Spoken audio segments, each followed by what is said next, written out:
नमस्कार। स्वस्थ देश कार्यक्रम में आपका स्वागत है। वैसे तो कहा जाता है कि ज़्यादातर बीमारियों का जो जनक है वो अपना पेट है। आयुर्वेद का सिद्धांत भी यही कहता है। पर पेट की कई बार खुद की तकलीफ़ें भी खतरनाक हो सकती है। ख़ास तौर पे अगर अपन सिम्टम्स की बात करें, मुख्य रूप पे 2-3 सिम्टम्स पेट में देखे जाते हैं। जैसे एक पेट में दर्द होना, लोग बाग बहुत साधारण लेते हैं पर वो भी कई बार जीवन के लिए खतरा हो सकता है, ये अपन चर्चा करेंगे। दूसरी बात, पेट का फूलना या पेट से खून का निकलना, जो कि कहते हैं ब्लीडिंग पर रेक्टम, ये भी खतरनाक एक साइन हो सकता है। इसी विषय पे चर्चा करने के लिए कि ये पेट के वो रोग, खास तौर पे सर्जिकल जो कि प्रॉब्लम्स लेके आते हैं, वो क्या क्या है, आज हमारे बीच मौजूद हैं डॉक्टर कौशल गुप्ता, जो कि चीफ मेडिकल ऑफिसर CGHS में कार्यरत हैं। डॉक्टर कौशल, आपका बहुत बहुत स्वागत है। नमस्कार सर। जैसे मैंने शुरू में बात की कि आज अपना जो फोकस है पेट के रोग के बारे में, उसमें सर्जिकल प्रॉब्लम्स को ज़्यादा है, क्योंकि आप खुद ही वरिष्ठ सर्जन भी हैं। और जो मैंने 3 सिम्टम्स की आपसे बात की डॉक्टर कौशल, एक तो पेट का दर्द जी, साधारण सा पेट का दर्द भी कई बार जीवन को खतरा लेके पैदा हो सकता है। जी हाँ। दूसरा, पेट का फूलना जी, वो भी कई बार तकलीफ का ऐसा कारण हो सकता है क्योंकि लाइफ थ्रेटनिंग कंडीशन में जा सकता है। तीसरा, ब्लीडिंग पर रेक्टम, मतलब अपने खून शरीर से बाहर निकलना, और ख़ास तौर पे खून के निकलने की मैं बात करूं जबकि वो एसिम्प्टोमेटिक होता है, व्यक्ति को पता ही नहीं चलता, और कई बार वो भी खतरा हो सकता है। तो सबसे पहले तो मैं पूछना चाहूँगा कि इन तीनों मेजर सिम्टम्स में कॉमन प्रॉब्लम्स क्या क्या हो सकती है। मैं पेट दर्द से शुरू करना चाहूँगा, और पेट दर्द पे मैं पूछना चाहूँगा क्योंकि पेट एक बहुत बड़ा है, कहते हैं मैजिक बॉक्स है। हाँ। सर्जन की नज़र में जादुई तो पिटारा ऐसा माना जाता है कि जब अंदर जाते हैं तभी पता चलता है कि तकलीफें क्या है। हालांकि आजकल जो इतने इन्वेस्टिगेशंस हो गए हैं जो कि ज़्यादातर डिजीज़ को डॉक्यूमेंट कर देते हैं, पर एक समय तो खोल के ही सर्जन आगे बताता था, साहब ये चीज़ अंदर निकली। पेट दर्द ऊपर, बीच में, नीचे, दाएं बाएं के हिसाब से कॉमन तकलीफें क्या क्या हो सकती हैं? जी, पेट दर्द की तकलीफ ऐसी है जो जीवन में अधिकतर लोगों को हमेशा कभी ना कभी महसूस हुई है। और पेट में हमारे 2 तरह के ऑर्गन हैं, होलो ऑर्गन यानी पोले, और सॉलिड ऑर्गन यानी ठोस ऑर्गन। तो पोले ऑर्गन में जैसे हमारा फूड पाइप है, इसके बाद में स्टोमक है, फिर छोटी आंत है, बड़ी आंत है, ये सब होलो ऑर्गन है ना। और सॉलिड ऑर्गन में जैसे लिवर हो गया, आपका स्प्लीन हो गया, पैनक्रियाज हो गया, किडनी हो गई, ये ठोस ऑर्गन है। तो जो दर्द है वो 2 तरह का हो सकता है, या तो ठोस ऑर्गन में होगा या फिर पोले ऑर्गन में होगा। जो पोले ऑर्गन में जब पेन होता है तो वो कोलिकी पेन होता है, यानी कि वो रुक रुक कर होता है। और जो ठोस ऑर्गन में दर्द होता है वो अक्सर लगातार होता रहता है। तो व्यक्ति को जब भी दर्द होता है तो उसका जो हमारे पास आता है दर्द लेके, तो हम उससे पूछते हैं कि भाई कैसा दर्द हुआ। तो उसको अपना दर्द है वो विस्तार से बताना चाहिए कि उसको कैसे शुरू हुआ, कब, कितने दिन से है उसको, और कितना तेज़ है, क्या वो एक कोलिकी पेन है यानी कि रुक रुक के होता है, या वो लगातार हो रहा है उसको, और वो उस दर्द के लिए वो क्या करता है जिससे उसको आराम मिलता है। मान लो उसको पानी पीने से आराम मिलता है, या पानी पीने से बढ़ जाता है, खाना खाने से उसको आराम मिलता है, या खाना खाने से बढ़ जाता है, लैट्रिन जाने से हो सकता है उसका बढ़ जाता हो, या हो सकता है उसको आराम मिल जाता हो। ऐसे ही पेशाब करते समय बहुत दर्द हो सकता है। तो उसको वो कब होता है, हो सकता है उसको खिलते समय होता हो, जैसे कि स्टोन्स होते हैं किडनी के, वो खिलते समय, जॉल्टिंग करते समय डिस्लॉज हो जाते हैं, तो उसका पेन स्टार्ट हो जाता है। तो वो उसको बताना है कि कब हुआ उसको, और उसको आराम कैसे मिला उसमें, या आराम मिल ही नहीं पाया उसको, वो इतना तेज़ होता गया है दर्द कि अब उसको ऐसे ही नहीं हो गया है। जैसा कि होता है कि कोई होलो ऑर्गन है वो बस्ट हो गया, जैसे कि अपेंडिक्स है, अपेंडिसाइटिस भी बस्ट हो गई, वो दर्द कंट्रोल ही नहीं हुआ, बढ़ता ही जा रहा है, उसका पूरे पेट में फैल गया है। जैसे ये पेप्टिक अल्सर है, वो बस्ट हो गया है, तो वो जो पेन है पहले ऊपर वाले हिस्से में चालू होगा, फिर नीचे जाएगा, और फिर पूरे पेट में धीरे धीरे पेरिटोनाइटिस जिसे कहते हैं, एकदम सीवियर पेन चालू हो जाएगा। तो उसके जो मरीज के जो लक्षण होते हैं वो हमको बताते हैं कि इस तरह का इसका ये दर्द है। डॉक्टर गुप्ता, जैसे आपने पेट दर्द की बात की, अपन फोकस यहीं पे करना चाहेंगे, और उसमें जो 2 प्रॉब्लम्स तो आपने बहुत कॉमन बताई, कई बार पेट के अंदर अल्सर होता है या किसी वजह से एकदम भी रप्चर लेके आ जाता है, और दूसरा अपेंडिक्स। और अपेंडिक्स एक बहुत कॉमन प्रॉब्लम है, लोगों को पता है कि अपेंडिक्स के अंदर सूजन है। थोड़ा सा मैं चाहूँगा कि अपेंडिक्स के बारे में बताएं, क्योंकि ये लोगों को जानना ज़रूरी है कि दर्द का अगर ये एरिया है जी तो वो ज़्यादा इम्पॉर्टेंट है। दर्द सारे ही महत्वपूर्ण है बट उसके लिए ज़्यादा सजग। जी। अपेंडिक्स एक छोटी सी नलिका होती है जो कि छोटी आंत और बड़ी आंत के जंक्शन पर पाई जाती है, और ये जानवरों में बहुत इंपॉर्टेंट होती है, उनके चारा वगैरह को डाइजेस्ट करने में काम आती है। हम लोगों के लिए वो कोई काम की नहीं होती, बस हमारे बॉडी में वो दर्द कभी पैदा कर सकती है। इसे वेस्टिजियल ऑर्गन है, और इसका जो दर्द है वो राइट इलैक फोसा यानी कि सीधे हाथ को नीचे की तरफ जो अपनी हड्डी है इसके पास में इसका दर्द अक्सर महसूस होता है। और शुरू में ये कई बार ऊपर की तरफ एपिगैस्ट्रियम जो एरिया बोलते हैं उसमें होता है, और बाद में नीचे की ओर शिफ्ट हो जाता है। और इस दर्द के साथ में अक्सर देखा गया कि वॉमिटिंग और फीवर भी एसोसिएट होता है। तो ये 3 जो लक्षण हैं कि राइट इलैक फोसा जो है सीधे हाथ का नीचे का हिस्सा, वहाँ दर्द और उसके साथ उल्टी और बुखार होना, ये हमें बताता है कि इस व्यक्ति के अपेंडिसाइटिस हो सकता है। तो जब अपेंडिसाइटिस करके पेशेंट आता है तो हम देखते हैं, उसको दबा कर देखते हैं उस एरिया को, वहाँ दर्द है या वहाँ पर कोई लंप तो नहीं बन गया है, और अगर ऐसा है तो उसको फिर और डायग्नोसिस करके उसके ब्लड काउंट्स देख के कि ब्लड काउंट्स बढ़े हुए तो नहीं है, यूरिन में कोई ब्लड तो नहीं आ रहा, और वो जांचें करने के बाद सोनोग्राफी भी की जा सकती है, एक्सरे भी किया जा सकता है, और फिर हम उसको जल्दी से जल्दी ऑपरेट करना चाहते हैं। अगर वो एक्यूट फेज में, जब वो लंप बन जाता है तब हमको उसका वेट करना पड़ता है, मतलब कि जब 24 घंटे से ज़्यादा हो जाते हैं दर्द को, तो हमारी जो बॉडी का प्रोटेक्शन है वो उसको कवर करके और उसमें एक लंप यानी गिठान जैसी बना देता है। डॉक्टर गुप्ता, जैसे आपने अपेंडिक्स के डायग्नोसिस की बात की कि राइट साइड लोअर जोन के अंदर ज़्यादा उसका पेन होता है, अपेंडिक्स का क्लिनिकल डायग्नोसिस की बहुत ज़्यादा इंपॉर्टेंस है। और लोग कहते हैं कि भाई मैंने तो सोनोग्राफी कराई, रूटीन सोनोग्राफी हो सकता है, बहुत स्पेसिफिक तो ढूंढ ले, पर सोनोग्राफी कराई उसमें तो ऐसा कुछ आया नहीं है, फिर भी पता नहीं क्या ऑपरेशन कर रहे हैं। तो ये जो क्लिनिकल डायग्नोसिस खास तौर पे अपेंडिसाइटिस, क्योंकि बहुत कॉमन प्रॉब्लम है, और जब आपके पास जाते हैं आप तो एक हाथ लगा के बता देते हैं, बता सकते और वो कहते हैं भले सोनोग्राफी आपको अभी नहीं बता रही पर ये अपेंडिसाइटिस है। और लोगों को ये बड़ा रहता है कि भाई आपने तो हाथ लगा के बता दिया हमारी रिपोर्ट में, तो ऐसा भी होता है क्या? जी बिल्कुल। अपेंडिसाइटिस 2 तरह से होता है। एक तो रिकरेंट अपेंडिसाइटिस कहते हैं, जिसमें कि थोड़ा थोड़ा सूजन होता है, फिर वो ठीक हो जाता है, फिर हो जाता है। तो इस तरह के जो पेशेंट है उनको, जैसे हमारे पास आए, हमने उसको डायग्नोसिस किया अपेंडिसाइटिस, उसका फिर उसके बाद में रिग्रेस भी हो सकता है और वो दर्द ठीक हो जाता है, फिर वापस होता है। तो मरीज़ को ये लगता है कि मेरा तो अपेंडिक्स था ही नहीं, डॉक्टर ने कहा कि मेरे अपेंडिसाइटिस है, मेरा तो ठीक हो गया, परंतु वो रिकरेंट अपेंडिसाइटिस का पेशेंट है, उसको वो वापस प्रॉब्लम होगी। और इस तरह के पेशेंट में कई बार देखा गया है कि अपेंडिक्स में कोई बीज या ऐसी कोई चीज़ फंसने के बाद में और वो फूल जाता है और कई बार बस्ट हो जाता है। तो वो प्रॉब्लम जो है बस्ट अपेंडिसाइटिस की, वो बहुत ही सीरियस प्रॉब्लम है, उसमें ऑपरेशन भी बड़ा करना पड़ता है। तो सर्जन को तो हाथ लगाने से ही पता चल जाता है, बाकी सोनोग्राफी और एडवांस देखना चाहें तो सीटी स्कैन से और उसको कंफर्म कर सकते हैं। आजकल और भी नए नए जो इन्वेस्टिगेशंस आए हैं उनसे उस बीमारी को कंफर्म करके भी ऑपरेशन किया जा सकता है। जब एक रप्चर की बात की आप खास तौर पे, क्योंकि अल्सर एक बहुत कॉमन प्रॉब्लम है, और अल्सर का वैसे तो कई सारे कारण हैं, पर एक जो महत्वपूर्ण कारण है वो दर्द की दवाइयों का ज़्यादा सेवन करना, या इस तरीके के कहते हैं ना हरी वरियन करी, मतलब एक पुरानी कहावत है कि जो ज़्यादा गरम जल्दी में लेना तो पेट के अंदर अल्सर पैदा हो जाते हैं, और दर्द की निवारक जो दवाइयाँ हैं वो भी एक बड़ा कारण है।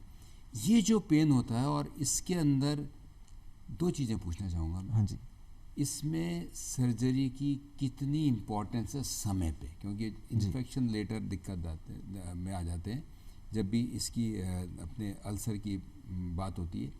और दूसरी चीज़ मैं पूछना चाहूँगा कि ये जो दर्द होता है, कई बार ऐसा लगता है कि अल्सर का दर्द हार्ट से भी मिक्स्ड होता है, और कई बार पेशेंट जो होते हैं वो तो ये आप कैसे आइडेंटिफाई करते हैं इस दर्द को? जी, जैसे आपने बताया कि जो अल्सर है वो बस्ट होता है, मैंने पहले भी बताया था कि ये ऊपर वाले हिस्से से इसका दर्द शुरू होके, और क्योंकि जो अल्सर होता है जब बस्ट होता है तो उसमें से गैस्ट्रिक कंटेंट लीक आउट होते हैं। गैस्ट्रिक कंटेंट में एसिड की मात्रा बहुत ज़्यादा होती है, तो ये एसिड आपके शरीर में दाईं तरफ से होकर और नीचे की तरफ जाता है, और नीचे से फिर धीरे धीरे पूरे पेट में फैलता है। तो जब पूरे पेट में फैलता है तो एक पेरिटोनाइटिस करके कंडीशन हो जाती है। इसमें गार्डिंग और रिजिडिटी, ये 2 इसके लक्षण हैं। मतलब पेट एकदम कड़ा हो जाता है, उसको हाथ लगाएं तो ऐसे लगता है कि बहुत कठोर है, और हाथ लगाने से पेशेंट डरता है कि मेरे हाथ कोई लगा ही नहीं पेट पर उसको, तो वो गार्डिंग और रिजिडिटी जब हमें मिलती है तो ये पेट की बीमारी का ही साइन है। जैसा आपने बताया हार्ट की जो प्रॉब्लम है वो भी हार्ट बर्न और जो जलन है वो पेट में जलन की तरह कई बार प्रेजेंट करती है, और वो दर्द अक्सर पीठ में भी होता है, जो हार्ट का पेन होता है और भी जगह रेफर हो सकता है, हाथ में या कंधे पर, और उसके साथ सांस लेने की तकलीफ़ और कई तरह की बीमारियां साथ में अटैच होती हैं, जिससे हमें पता लगता है। बाकी उसके लिए ईसीजी और ट्रॉप टी इस तरह की जो जांचें हैं उनसे हमें एक्सक्लूड कर सकते हैं कि हार्ट का पेन तो नहीं है। ये इसलिए क्योंकि ऊपर का दर्द जी हाँ, दोनों बिल्कुल। तरीके से प्रेजेंट कर सकता है। जब भी अपन एक टर्म इस्तेमाल करते हैं जो अभी तक अपनी बात चल रही है, एक्यूट एब्डोमेन, जी मतलब पेट के अंदर कोई ना कोई एकदम ऐसी चीज़ हुई है जो कि खतरा भी बन सकती है, तो एक कॉमन सलाह दी जाती है कि आप मुंह से कुछ ना लें जब तक कि कोई डॉक्टर कंसल्ट नहीं कर ले, और अपने देसी जो इलाज लोग बाग लेते हैं घर पे, चाहे वो देसी का वो किसी भी तरीके का देसी इलाज की मैं बात कर रहा हूँ, वो लेके ज़्यादातर आदमी कोशिश करता है और जब आपके पास पहुँचता है तो वो कॉम्प्लिकेट हो चुका होता है। हाँ जी। तो ये मैं पूछना चाहूँगा कि जब भी इस तरीके का एक्यूट एब्डोमेन जो अपन मतलब एकदम पेट में दर्द होना या एकदम किसी भी तरीके की तकलीफ आना, क्या सजेस्ट करते हैं कि व्यक्ति को ओरली कुछ भी नहीं लेना चाहिए डॉक्टर जब तक नहीं देखे? जी, जैसे मैंने बताया कि गैस्ट्रिक कंटेंट लीक करते हैं। अब कोई व्यक्ति सोडा या ऐसा कोई प्रेशर वाली चीज़ पिए जा रहा है, वो लीक को बढ़ाता जाएगा, उसकी जो बीमारी है वो बढ़ती जाएगी, और हमें उसको रोकना है। उसके अलावा एक और चीज़ है कि हो सकता है कि उसे तुरंत ऑपरेशन के लिए लेना पड़े। अगर उसने कुछ खा रखा है, उसके पेट में भरा हुआ है, तो हम एनेस्थीसिया के लिए, बेहोशी की दवाई के लिए उसको 4 से 6 घंटे वेट करना पड़ता है। उस 4 से 6 घंटे में उसकी कंडीशन और डिटेरियोरेट होगी। तो इन दो कारणों से हमको उसको कुछ भी नहीं देना चाहिए जब तक कि डॉक्टर उसको डायग्नोसिस नहीं करे। बहुत ही इंपॉर्टेंट बात है, इस पॉइंट पे इसीलिए स्ट्रेस करा गया है कि जब भी पेट में एक्यूट दर्द हो, चाहे वो राइट में, सेंटर में, लेफ्ट में, आप ओरली कुछ भी नहीं लें और डॉक्टर को जाके दिखाएं, क्योंकि ये कई बार आपका मुंह से कोई भी देसी इलाज लेना खतरा भी बन सकता है। एक चीज़ है कि पेट में गांठ एक बड़ी कॉमन समस्या है, ख़ास तौर पे जब भी अपन बात करते हैं। साहब कहते हैं कि साहब मैं जब खड़ा होता हूँ, चलता हूँ, तो मेरे एक नीचे की तरफ गांठ आ जाती है, लेटता हूँ तो ठीक हो जाती है। अमूमन आपको सबको पता है कि ये हर्निया है। तो मैं, क्योंकि एक बहुत कॉमन प्रॉब्लम है एक्चुअली हर्निया होता क्या है और इसके कारण क्या क्या है, क्योंकि ये प्रिवेंशन का बहुत इम्पॉर्टेंट पार्ट है कि लोगों को हर्निया के बहुत सारे ऐसे होते हैं कारण जो कि आप बताएंगे जिनको अपन को अवॉइड करना चाहिए। जी, हर्निया हमारे जो एब्डोमेन की यानी पेट की जो दीवार है उसमें वीकनेस होने की वजह से कोई गैप है, उसमें से जो इंटेस्टाइन है या ओमेंटम है, जो हमारे पेट के अंदर के ऑर्गन है, वो बाहर प्रोट्रूड करते हैं, यानी बाहर की ओर निकल आते हैं। तो वो जो फुलावट होती है उसी को हर्निया कहते हैं। ये अक्सर हमारे दोनों जो नीचे का हिस्सा है, ग्रोइन बोलते हैं, उसमें देखा जाता है, जिसे इंग्वाइनल हर्निया कहते हैं। ये दो तरह से हो सकता है, या तो ये जन्मजात हो सकता है, तो अक्सर इनडायरेक्ट इंग्वाइनल हर्निया कहते हैं, और या फिर वो एज के अनुसार जो लोगों को अक्सर खांसी रहती है या बहुत कब्जी रहती है, उसमें स्ट्रेनिंग करना पड़ता है उनको, या प्रोस्टेट की बीमारी है तो उसके कारण से पेशाब करने में उनको जोर लगाना पड़ता है। तो धीरे धीरे जो एब्डोमिनल वॉल है वो कमज़ोर एज के अनुसार होती है और उसमें प्रेशर की वजह से गैप पैदा हो जाता है, तो वो डायरेक्ट इंग्वाइनल हर्निया बनता है। इसी प्रकार कई बार ऑपरेशन जब होता है, बड़ा ऑपरेशन होता है, चीरा लगता है, तो वहाँ पर भी इस तरह की जो खांसी लंबे टाइम तक चले, प्रेशर रहे पेट के अंदर, तो वो गैपिंग हो जाता है, उसको इंसीजनल हर्निया बोलते हैं। और कुछ हर्निया ऐसे होते हैं जो पेट के अंदर होते हैं, बाहर से दिख भी नहीं पाते हैं, जैसे ईसोफेजियल हर्निया होता है, वो एक अंदर ही ऊपर चेस्ट की तरफ चला जाता है, तो उसके कारण से रुकावट खाने में और बहुत दर्द हो सकता है। तो हर्निया के लिए सबसे पहले कभी भी पेट दर्द का पेशेंट आए तो डॉक्टर उसको हर्निया के अनुसार असेस करता है कि इसके कहीं हर्निया तो नहीं है। ये हर्निया में आकर आंत अटक जाती है और बहुत तेज़ दर्द हो सकता है उसके कारण। तो ये हर्निया के कारण है। और हर्निया बहुत छोटा ऑपरेशन, उसको वॉल को बंद करना है, जहाँ से वो गैप है, हाँ, उसको बंद करना है बस। तो बहुत छोटा ऑपरेशन है और उससे उसका पूरा इलाज हो जाता है। ये जो आपने बताया कि एक तो कॉन्स्टिपेशन रहना, और ख़ास तौर पे व्यक्ति के जिनके हर्निया शुरू के अंदर छोटा होता है, ज़्यादा तकलीफ तो देता नहीं है, लगता है गांठ है, मैं लेटता हूँ, आराम करता हूँ तो ठीक हो जाता है, जब ज़्यादा मैं चलता हूँ करता हूँ तो थोड़ा बहुत आने लग जाता है।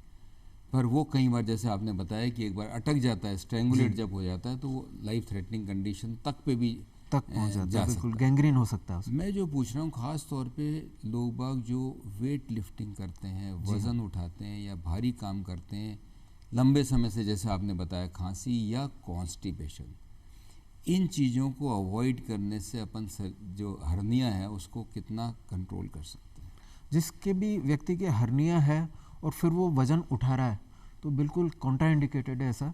तो एक ट्रेंड जो आपका थेरेपिस्ट है, जो आपको जिम ट्रेनर है, वो होना बहुत ज़रूरी है कि वो आपको इस तरह से असेस कर ले कि इस व्यक्ति को इतना वेट लिफ्ट करने से, इतनी एक्सरसाइज हैवी करने से कोई प्रॉब्लम तो नहीं हो सकती। तो ये सब देखते हुए कि भाई अब इसके इतनी एब्डोमिनल वॉल वीकनेस है या एज इसकी इतनी ज़्यादा है और स्ट्रेनियस एक्सरसाइज करेंगे तो हर्निया बढ़ने की संभावना रहेगी। फिर भी उसके लिए कुछ इक्विपमेंट्स भी आ रहे हैं मार्केट में, तो जिनको वो बेल्ट भी लगाते हैं, वगैरह जैसे अपन लगाकर, रेसलर्स को देखते जी, हैं वेट तो वो भी बहुत ज़रूरी है उनके लिए। उनके लिए तो ये मतलब ये प्रिकॉशंस हैं जो जी, कि precaution एक बार अगर हर्निया बन गया तो अपन को उसको, जब भी हर्निया बनता है तो ट्रीटमेंट तो एक फाइनली सर्जन के हाथ में होता है, उसके लिए कोई दवाइयाँ तो ऐसा होती नहीं है। और व्यक्ति सोचता है कि मेरे 2-4 साल से चल रहा है, धीरे धीरे चलता रहेगा। क्या सजेस्ट करते हैं आप, एक बार हर्निया को किस लेवल पे जाके ऑपरेट कराना चाहिए, या फर्स्ट जब डायग्नोस हो, जबकि छोटा सा ही छेद है तभी करा ले में फ़ायदा है, रिकरेंस को अवॉइड कर सकते हैं? क्या मानना है? हर्निया को अर्लीस्ट जब आपको सुविधा है तभी ऑपरेट करा लेना चाहिए, क्योंकि ये बीमारी धीरे धीरे बढ़ती जाती है और एक दिन आपकी आंत उसमें अटक जाएगी जब, और स्ट्रेंगुलेट जैसे आपने बताया हो गया, गैंग्रीन हो गई, तो बहुत बड़ा ऑपरेशन करना पड़ेगा, आपको कई दिन भर्ती रहना पड़ेगा। हो सकता है आप टाइम पर ऑपरेशन थिएटर नहीं मिले तो कोई सीरियसनेस भी हो सकती है। तो इसको समय से ऑपरेट करा लेना चाहिए, क्योंकि इसका कोई मेडिकल ट्रीटमेंट नहीं है। ऐसा कोई ट्रीटमेंट नहीं है। आज से 20-30 साल पहले जब भी हर्निया की बात होती तो लोग कहते थे मेरा हर्निया का दूसरा ऑपरेशन हो रहा है, तीसरा, मतलब एक रिपीटेड सर्जरीज होती। पर पिछले कुछ दशक के अंदर ज़्यादातर हर्निया एक बार के अंदर ही रिपेयर। क्या डिफरेंस आया आज से 30 साल पहले की मैं बात कर रहा हूँ और आज की सर्जरी की बात? जी, जैसे आज से 30 साल पहले जब सर्जरी होती तो उसमें जो टेक्निक्स थी उस टाइम नॉर्मल जो टाँके हैं उसी द्वारा वो जो गैप होता था उसको बंद किया जाता था, और वापस जब बाद में खांसी, कॉन्स्टिपेशन, ज़्यादा वज़न उठाना, इस तरह की कोई तकलीफ़ होती थी तो वो जो टाँके होते थे वो गैप कर जाते थे, तो वो वापस से हर्निया हो जाता था। अब जो नए टेक्निक्स आई हैं उसमें एक जाली होती है विशेष मटेरियल की, जिसको कि हर्निया की वॉल में लगा के उसको फिट कर दिया जाता है। तो जो वॉल होती है उस पर कोई तनाव नहीं होता, तो चाहे खांसी हो, चाहे कोई लंबे टाइम तक उसमें प्रेशर आए तो वो गैप नहीं कर पाती। इसके अलावा वो जाली की ऐसी टेंडेंसी होती है कि वो उस पर फाइब्रोसिस यानी कि और टिश्यू डिपॉजिट होता जाता है उस पर, तो समय के अनुसार उसकी जो स्ट्रेंथ है वो बढ़ती जाती है, ना कि कम होती है। आजकल मतलब रिपीटेड सर्जरी की कोई ज़्यादा आवश्यकता नहीं होती। एक बहुत कॉमन सिम्टम और जो कि कई बार खतरनाक भी हो सकता है वो है ब्लीडिंग पर रेक्टम, मतलब मल द्वार से आपका खून का रिसाव। और ये साधारण सी बीमारी पाइल से लेके खतरनाक बीमारी कैंसर तक हो सकती है। तो ये पूछना चाहूँगा कि पहले चीज़ तो कारण क्या क्या होते हैं इसके, और किस समय दिखाना तो है ही है व्यक्ति को, अगर एक बार कॉमन इश्यूज़ क्या क्या हो सकते हैं और किस समय ये खतरनाक रूप धारण कर सकता है, चाहे वो एज क्राइटेरिया हो या तकलीफ। क्या मानता है? जी बिल्कुल, ब्लीडिंग पर रेक्टम दो तरह से हो सकती है, या तो दर्द के साथ या दर्द रहित। और दर्द के साथ है तो भी वो या तो जो मल है उसके साथ मिक्स होकर आ सकती है या अलग से आ सकती है। दर्द रहित है या दर्द सहित है, वो मल के साथ मिक्स है या नहीं, ये चीज़ें बहुत इम्पॉर्टेंट है। अगर दर्द रहित है और मल के साथ मिक्स है, यानी कि वो काफ़ी ऊपर से आंतों में से आ रही है, और अगर वो मिक्स नहीं है तो वो निचले भाग से ही है। तो इस तरह से हम उसकी जब पेशेंट की हिस्ट्री लेते हैं तो हमें पता चलता है कि ये क्या ऊपर आंत में कोई घाव है या कोई गांठ है उसके कारण से आ रही है, या ये कोई नीचे ही हिस्से में कोई पाइल्स है, कोई फिशर है, कोई फिस्टुला है जिसमें से ब्लीडिंग होकर ये ब्लड आ रहा है। तो जो ब्लड आ रहा है उसके लक्षण के अनुसार ही उसका इलाज करना होता है। जैसे मैंने बताया कि ऊपर की जो बीमारियां हैं वो खतरनाक हो सकती हैं, कैंसर हो सकता है, डायवर्टिकुलाइटिस हो सकता है, कोई इंटेस्टाइन की ट्यूबरक्लोसिस हो सकती है, क्रोन्स डिजीज़, सीलियक डिजीज़, कई तरह की बीमारियां हैं जो कि सीरियस हैं, जिनके कारण से इस तरह की ब्लीडिंग हो सकती है जो कि मल में मिक्स होकर आ रही है। और जो अलग से आ रही है वो अक्सर ये निचले हिस्से में है, मल द्वार के आसपास हैं, जैसे पाइल्स हैं, बहुत ही आसान उसका इलाज है, ऑपरेशन द्वारा इलाज, कई तरह के ऑपरेशन अवेलेबल हैं। ऐसे ही फिस्टुला है, फिशर है। फिशर की जो ब्लीडिंग होती है वो बहुत पेनफुल होती है। जब मल पास करता है मरीज़ तब वो फिशर चिर जाता है, उसकी वजह से वो ब्लीडिंग होती है। तो मल जो है उसके एक साइड से लग कर आती है वो ब्लीडिंग, तो उससे उसका पता चलता है कि इस व्यक्ति के फिशर हो सकता है। ये तीनों ही बीमारी जो है मल द्वार की, फिशर, फिस्टुला और पाइल्स, इनका बहुत ही आसान सर्जिकल इलाज आजकल उपलब्ध है।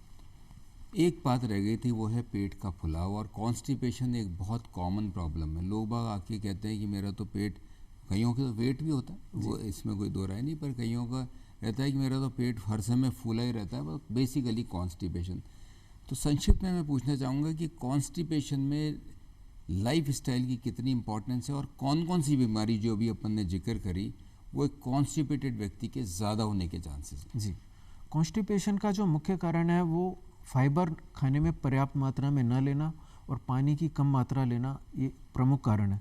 कुछ और कारण भी हैं जिनमें मोटिलिटी कम होना गट की, या कुछ पुरानी नर्व्स की डिजीज़ है, हिर्शस्प्रंग डिजीज़ वगैरह हैं जिनमें कॉन्स्टिपेशन होता है, वो उनके अलग तरह से इलाज है। पर ये ऐसी चीज़ें हैं कि पानी हर आदमी ज़्यादा ले सकता है, फाइबर्स की चीज़ें हर व्यक्ति ज़्यादा ले सकता है, उस जो भी सलाद वगैरह है या चोकर के साथ आपका आटा लें, खाना जो बने उसमें, मतलब कॉन्स्टिपेशन को आप बेसिकली डिजीज को छोड़ दें, लाइफ स्टाइल की लाइफ स्टाइल ही मानते हैं कि आपने ऐसे बताया फाइबर और पानी का। हाँ। अब जब भी सर्जरी की बात आती है, यहाँ तक कि लेप्रोस्कोप वर्ड तो इतना कॉमन हो गया है कि लोग कहते हैं कि साहब मेरा कैटरेक्ट का ऑपरेशन भी मुझे लेप्रोस्कोप भी कराना है, दूरबीन से करवा दो। दूरबीन वर्ड इतना, और दूरबीन जो लेप्रोस्कोप जो है वो सर्जन से ही शुरू हुआ जी। संक्षिप्त में पूछना चाहूँगा कि रीसेंट एडवांसेस सर्जरी में क्या क्या हैं और लेप्रोस्कोपी से कितना एडवांटेज हुआ है एज ए सर्जन, अगर ट्रीटमेंट में स्टे की बात करें या कॉम्प्लिकेशंस की बात करें? जी, लेप्रोस्कोपिक सर्जरी एक ग्रेट एडवांसमेंट है। इसकी वजह से हम बहुत छोटे छेद से पेट में एंटर करते हैं और हमें पूरा बड़ा विज़न दिखता है उसमें, और बहुत आसानी से जो इंस्ट्रूमेंट है उनको यूज़ करके बहुत जल्दी वो ऑपरेशन सूक्ष्म छेद से कंप्लीट हो जाता है। इसमें मरीज का स्टे जहाँ 7 दिन होता था बड़े चीरे में, वो 1 या 2 दिन रह गया है। और इसके द्वारा जो सर्जरीज होती हैं वो गॉल ब्लैडर की, अपेंडिक्स की, और आजकल तो कई तरह के कैंसर भी इस लेप्रोस्कोप के द्वारा किए जाने लगे हैं। अब इसमें नया एडवांसमेंट और आया है रोबोटिक सर्जरी। रोबोटिक सर्जरी को पर्टिकुलरली हम अभी यूज़ कर रहे हैं ईसोफेगस की सर्जरी यानी फूड पाइप की सर्जरी में, प्रोस्टेट की सर्जरी में, और जो विपल्स या इस तरह के जो ऑपरेशन है, जटिल ऑपरेशन है, उनमें इसको यूज़ कर रहे हैं। तो जो रोबोट है उसमें बहुत प्रिसाइज मूवमेंट हो जाते हैं और 4 आर्म काम करने के लिए सर्जन को मिल जाती है, जो कि वो फिंगर से ही ऑपरेट कर सकता है कंसोल पर देखते हुए। तो ये सर्जरी बेरियाट्रिक सर्जरी में भी इसका बहुत अच्छा उपयोग है, क्योंकि बेरियाट्रिक में एक सुंदरता दिखना बहुत इम्पोर्टेंट होता है। तो बहुत फाइन होल से और बड़ी अच्छे से उस ऑपरेशन को किया जाता है। तो आजकल ये जो एडवांसमेंट है, ये बहुत ही इम्पोर्टेंट बात डॉक्टर कौशल गुप्ता ने कही कि खास तौर पे जो 4 सिम्टम्स की अपन ने शुरू से बात की कि एकदम पेट में अगर व्यक्ति के दर्द हो, एकदम कहीं भी कोई गांठ का फुलाव आने लग जाए, या मल द्वारा अगर खून का रिसाव हो, या कोई आपको लगता है कि एकदम कहीं पे कोई गांठ सी महसूस हो रही हो, तो उसके हल्के में ना लें। और जब भी किसी भी व्यक्ति के बहुत तेज पेट में दर्द हो तो कृपा करके अपने घर का कोई देसी नुस्खा नहीं लें जब तक कि किसी डॉक्टर को ना दिखाएं, क्योंकि वो अगर आपका रप्चर्ड है ऊपर से, चाहे अल्सर हो, चाहे अपेंडिक्स हो या इंटेस्टाइनल रप्चर हो, और अगर मुंह से आपने कुछ ले लिया तो वो जीवन के लिए खतरा भी हो सकता है। डॉक्टर गुप्ता आप आए और इतनी महत्वपूर्ण जानकारी दी, इसके लिए धन्यवाद। जी डॉक्टर आलोक जी, नमस्कार।